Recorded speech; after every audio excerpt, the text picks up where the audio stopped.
งย่างบอกเสียงอยู่ข้างนู้นชอบเราก็ชอบอย่างนี้แหละเนี่ยเดี๋ยวเราพอใส่กันเลยนี่สบายดีกันตอนเช้าเด้อทุกคน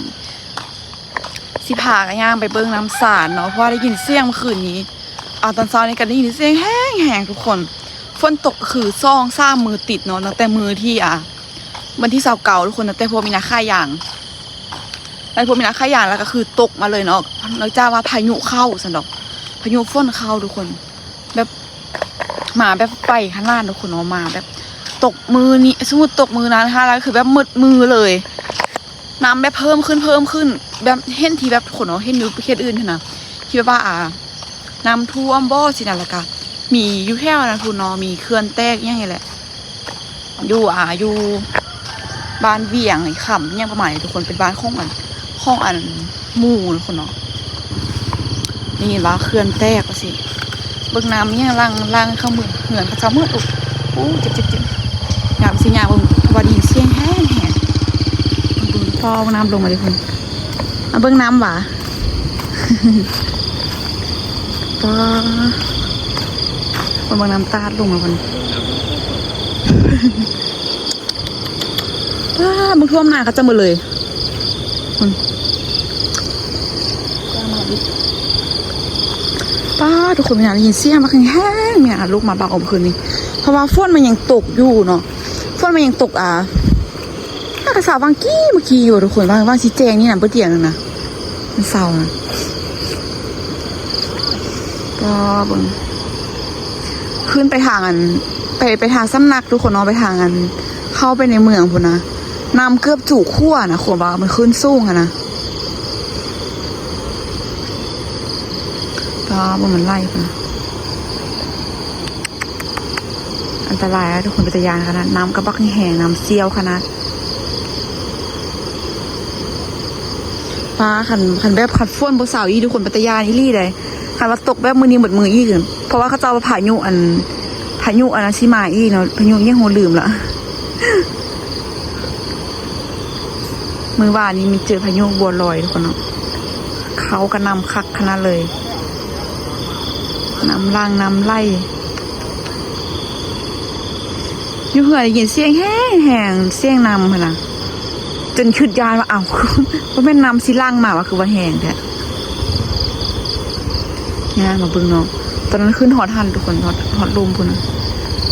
อันนี้ที่ว่าขึ้นไล่ในแห่เลยเพื่อมาจุอันนี้เป็นจุตะฟังอะไรเลยต้องผูกามาทาเอวไหมผูกามาทาโมอีกยาวๆไทยทุกคนแต่เปื้อนให้ลูกน้ำกับบริอาบเนาะน้ำฝนเปื้อนหมดหางหนากับน้ำท่วมมืดทุกคนมีหนามาเดี๋ยวเข้าไปบนก่อนหอยคือตัวใหญ่แท้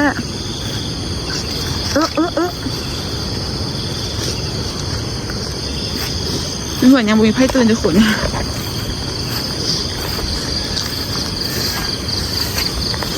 ตา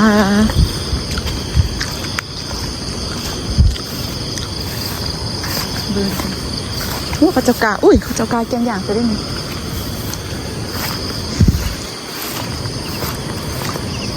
จุอันนี้พี่เลย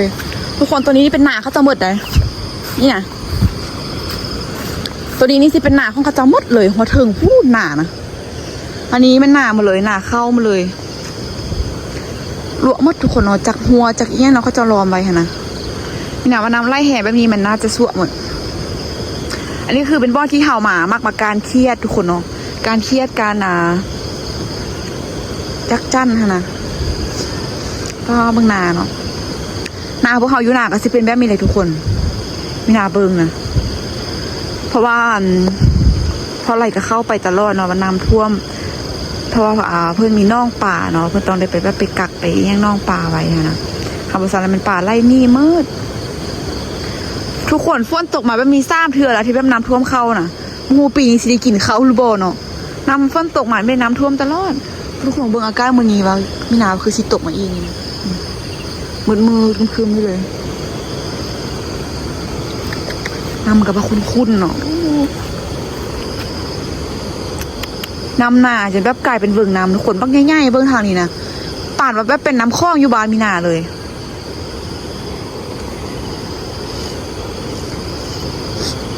น้ำเบิ้งปะกะใหญ่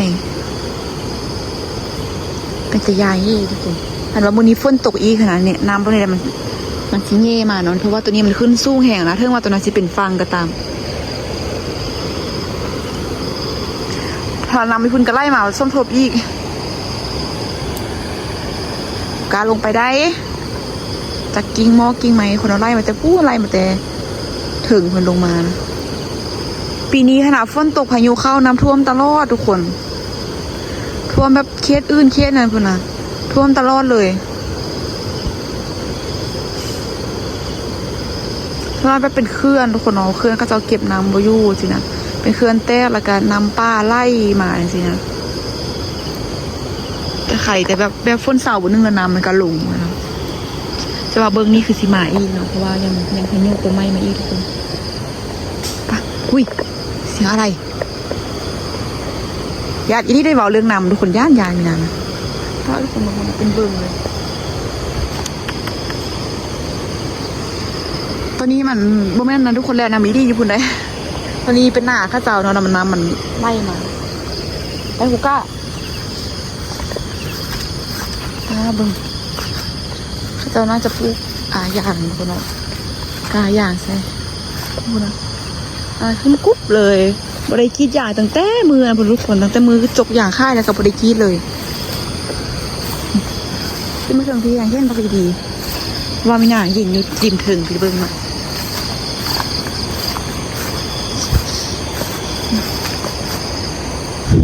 น้ำคุ้นขนาดเลย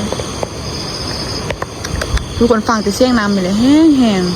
เบิ้งคือว่าน้ำนิ่งๆไหนแต่ว่าพอนะไม่แห้งขนาด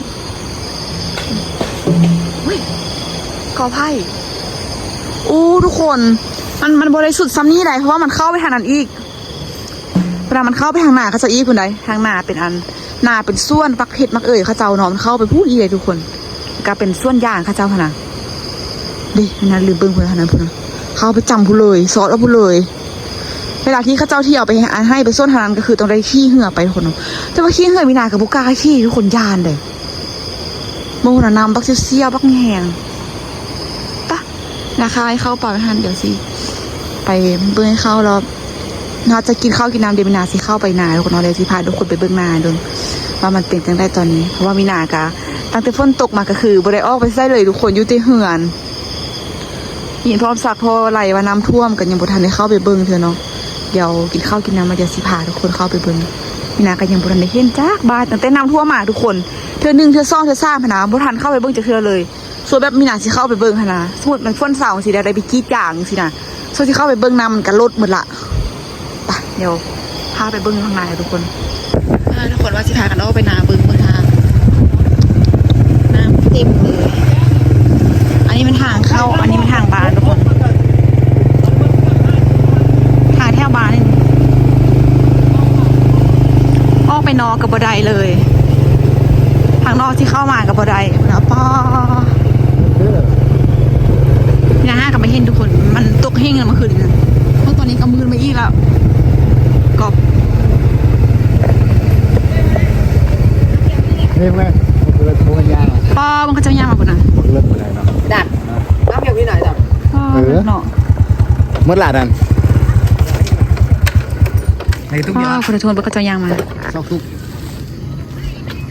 ก็เพียงนี่ไอตุ้ยนะโตนะไอตุ้ยบอกตุ้ยดิดิไอตุ้ยอ่ะพี่ไอตุ้ยกับว่าโตป้าบ่มีกล่องยังเนาะไอตุ้ยก็ได้เกียร์นะพุ่นนะโอ้น้ำคุยมาเลยพร้อมมาเหรอหนักลอง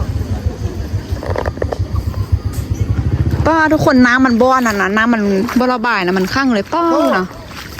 ไอตุ้ยเอาพี่เบ้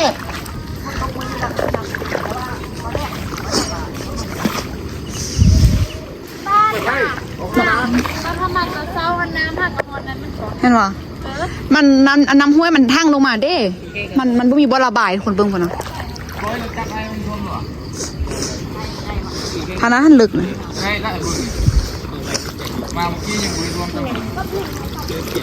ตอนเช้ายังบ่ขึ้นปานนี้เลยทุกคนก็จะว่านะบัดนี้น้ำมันยิ่งขึ้นเพราะว่ามันบ่มีทางระบายนะออกไปนอกก็บ่ได้อีกแต่สิได้นะตัวอันตึกป่าเนาะ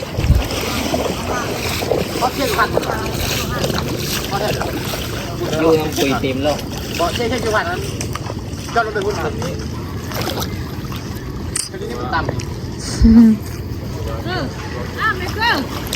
ปอเหือนแหละปอกันขึ้นอีกยังไงทั่วมันเหือนน่ะเนาะไทเกอร์อู้นมาเกอร์ป่าน้ำมันกิน บอกไอ้ครับแม่โซมีตัดขาดกันก็เด้อ มีส่วนผสมฟากเหรอฟังไทยกับฟังลาว ฮะ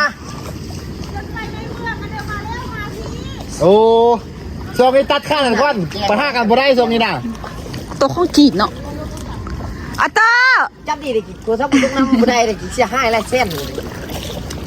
รถใหญ่มาได้วันนี้ได้นะรถใหญ่เนาะ บ้าสิวาวได้สิมาได้ ได้ปะ เอาลองย่างมึงไปลงนะ ป้อมตั้งแต่พูดมาเลยปะบอกตั้งแต่บนน้ำมันนั้นพูดมาเลยปะตัวไอ้บ่ไปได้ไอ้ มาเลย มึงต้องมาได้เลือกกล่องจับไปดีเลยกี่ วันนี้แห้งเลิกได้วันนี้มันเป็นรองนะเดี๋ยวที่เข้าไปเบื้องหน้าทุกคนเนาะเพราะว่าอยู่หน้าหันเบื้องสูงนี่คือซีหมดละต้นเข้านี่วันนี้แหละมันเลิกแห้งคณะวันนี้เลิกแห้งนี่ทุกคน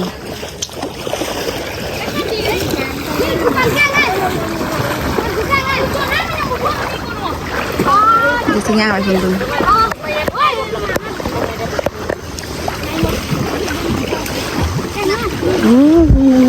เฮ้ยบักน้อยน่ะดึงช่วงขึ้นแม่ พูดแม่ไม่เสี่ยวย่าจริงๆนะนี่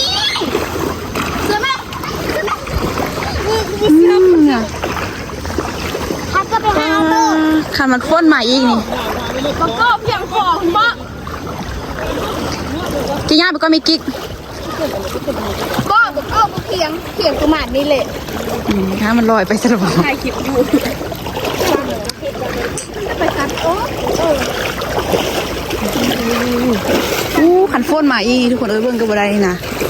ทำน้อยไปเลยนี่อ้อเข้าไปในบ้านเพื่อแหละซอดเข้าไปในบ้านเพื่อเลยนี่อย่าเอาตู้ก่อนเอาไทเกอร์ก่อนพอเลยแต่เราอีแต่ทำบ่ได้บ่วิดเอ้ยว่าน่ะคณะทำง่ายอย่างเดียวเขาจะเอารถอีแต่อันตั้งรถจักรมาอายุดีไหมลูกมาเลยฮะ ลงเลยครับลงไปตัวลงแบบว่าเพื่อทำข้าวรู้จักกูเป็นทั้งเด็ด โอ้บ้าขบวนปลายทอนแม่กี่ดับมา คนเดียวเราเจ็ดนู่นเดี๋ยวร้านนี่รวมรวมพอแล้วจบเลย ดับแล้วพาจักไปจักไปเลยนะ เขาจะย่างวอลลุ่ตี้มาแล้วได้อยู่โอ้แถวนี้นี่มันเลิกนะแถวนี้นี่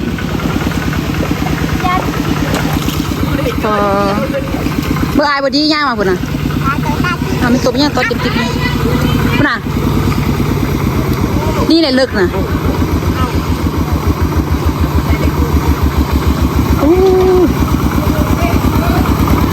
ได้อยู่อ่ะ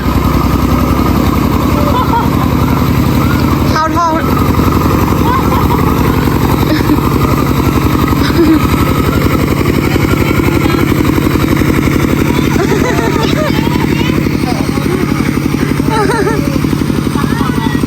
ม่ขนาดถ้อยเลยขนาดนั้นใ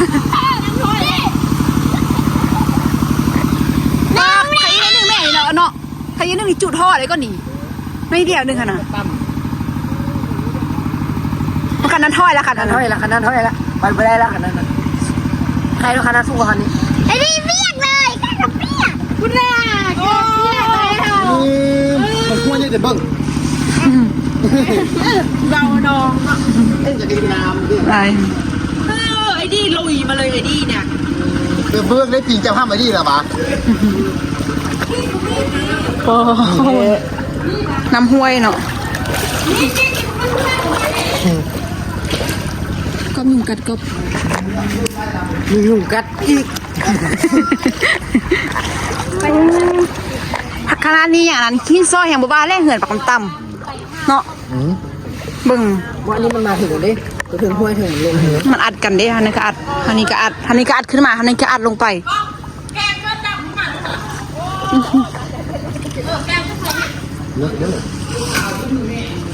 ปลาหันตกอีขึ้นมีอีกนึงนี่ท่วมเลยก่อนนี่ขอถึงก่อนนี่ เริ่มตกแล้ว ตอนนี้มันอันตา ปลาย่างเบิ่งในบุญไปใช้บุญบุญเลิกเกี่ยว เอาหมอมาเสื้อเนาะ ไม่ได้โจร โอ้ยบ่อูนะเพิ่นแห้งบ่อยากให้อูปานนั้น แม่ตะไคร่แม่นะ โอ้ยไอ้ค่ำแล้วบ่นะอ้าย โอ้ ไม่เข้าหน้าเขาจะระบบ ไปขนาดกระจนน้ำตายซ้ำงัวนี่ก็ได้น้ำกระท่วมน่ะป้าดูเบิ่ง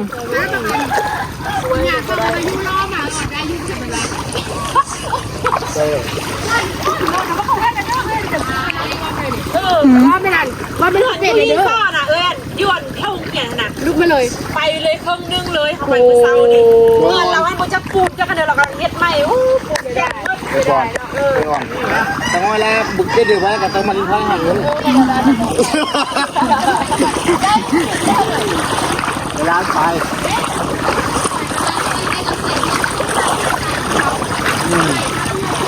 ปอเบิ่งอันนี้นะเมื่อวานนี้ที่ไปตลาดมาหันนันเด็กน้อยยังลิ้นน้ำอยู่เมื่อวานนี้นะน้ำน้อยๆเดียวเด็กน้อยอาบน้ำกัน4-5 คนมาเมื่อนี้ลอยวิ่งเลยนี่ แต่ว่าอย่างน้อยประกอบกับผู้นึงเลยดิ ขัดใจขนาดก็ขนาดเตื่อยอูมันแล้วนะ โอ้คักเลยวันนี้ ใจพยักลอยไปเลยนะประเทศน่ะ น้ำลอย ไปเอานอกไผ่บ้านน้ำมันมูนมาเกลี่ยนเลย ปีแรกแล้วนี่มันมาอยู่นี่3 ปีน้ำท่วมน้ำมาท่วมฝนม่วงบักไล่ปีแล้วก็น้ำท่วมแต่โตพุ่นเนาะ รวม10 กว่าปีล่างเนาะ ไม่ตอนเฮียนโมเจ็ด10 ปีเลยเฮียนเจ็ดโมเจ็ด มันตะกี้ฝนเนาะ ใหญ่อยู่แล้ว ขันมาอีกมื้อนี้แล้วมันรัดกันเลยนี่น้ำซาทางน้ำซาทางนี้น้ำห้วย เดี๋ยวแล้วเนี่ยคอนเทนต์ นอซอยก็เห็นเนาะอาบน้ำตูดน้ำก็ได้กระบี่แหละ ทางนักข่าวมาทางนักข่าว สมาธิใจ อยากได้นอกไผ่น้ำมันมูนส่วนน้อยๆซองนี้เขาเนี่ยเป็นแดง เนาะเขาจะกินหมกค่ะนะ สั่งน้ำได้มึงรถจอดไปทางนี้ทุกคนหลวงพูดนะมึงรถพูดเลยกับมาจอดไว้นี่หมด ไปบ่ได้ ทำโกงอะไร เหลือขึ้นทองอ่ะวัด มันทอดรองสิย่างตีทอดรองตังไข่ตีก็ ก็ไปเอาเหือมาน้ำคันละ5,000เหนือละ5,000ไม่ใช่ข้าวมา นี่ราคายักษ์เราล่อเนาะ คัน10,000ก็ไปนะนี่นะ คันที่ทัน ซื้อราคายักษ์ไว้แบบขันพักน้ำท่วมสิเอาไว้มาขี้น้อยบริการ เฮ้ยแล้วนี่ตัวครับได้ บริการฟรีสระเข้าท่อควันทันแม่เพิ่นน่ะ ด้วย บ่ได้ ซื้อราคายักษ์เอาไว้บอกซื้อราคา เอ้ยแพงเพิ่นน่ะเตยเป็นยังบอก ซึ่งอยู่อ่ะข้างนู้นชอบหนูก็พวงอย่างนี้แบบนี้ หรือว่าเขาพอใส่กันเลยนี่ เห็ดบอกเหรอยินบอก โอ้อันนี้บ่ท่วมใส่เนาะ ท่วมเลย ถ้าหน้านี่คือโชคดีแท้ปกติก็จะท่วมกันหมู่อันนี้บ่ท่วมอีก เนาะได้นี่บ่ ทางหน้าเราทุกคนไปแล้วรีบไปแล้วนี่ มีขี้ต้มเพราะมันกี้ขนาดเนาะนะสามารถอันนี้นะ มันก็ได้กินแท้อันนี้เนาะเขานี่เนาะ จะกินอ้อเถ่าเนาะเถ่าพี่น้องเถ่าอันนี้พอดีงามเลย เรื่องไอ้หุยน่ะ เด็กเด็กได้เนี่ย ลึกตุ๊บเลยพอคาคลายกว่านะ ไอ้นี่น่ะ ว่าบริการล้างรถดีกว่า เอาลูกเต้นมาลง บริการล้างรถดี นั่ง ทางนี้ยังว่าตื้อในทุกคนทางนั้นเลิกแหงรถยังไปกับบัไดรถจักรแห้งเอาออกบัไดเลย บริการ ผักน้ำพริกแกงน้ำคนว่า ก็นั่งรถแล้ว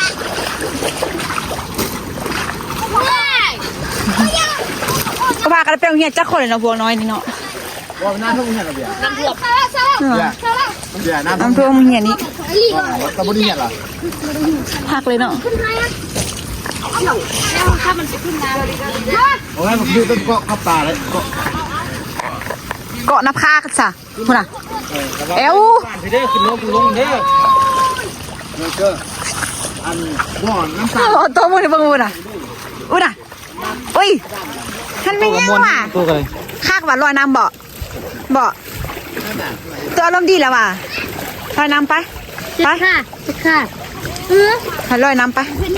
ไป เมื่อกี้นี่คิ้วเอง ปุ่มเต็มปุ่มเต็มปุ่มเต็มปุ่มเต็มปุ่มเต็มปุ่มเต็มตุ่มมันนี่นะไปคิดดีมาหลายตัว มันจะไปครับขึ้นรถแล้วพอดี คิดรถละสองไงขึ้นรถแล้วซ้ำ ให้ยาคิดรถตีมันบอกตัวเลยให้ยาคิดรถเป็นบอกให้ยาคิดรถจะซื้อว่ะพันได้ยินว่าน้ำท่วมพะยังมาเบิ่งน้ำท่วมในบ้านเนาะช่างเด้ขันเที่ยว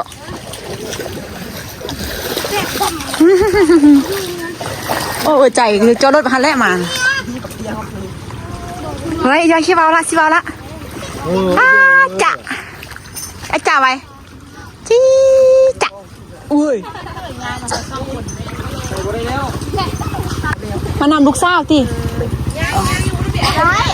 จ้าเดี๋ยวพูดเลย จอวันนี้ก็ได้ ไอ้มิสเตอร์ตาม แต่ว่าอันสิ้นงามๆมันเกออกเด้อ แม่อันตาก่อนขึ้นนะครับที่ไปนี่ รถมันไปบ่ได้แล้วรถน่ะ ย่างไปได้ย่างไปลอยๆละ นี่ได้แม่ประดำน้ำเลย เฮ้ยป่าวะบอกทะเลาะนั่นดับยุ่งเลยรถ เขาปอกกัด สมเอ็ก แล้วนำเข้าโทษ เนาะมือเช้านี่มันบอกขึ้นไล่เลยเนาะข้างขึ้นตอนนี้น้ำตาลเลย มึงเดินไม่ปีปักไม้เลยทางเราไล่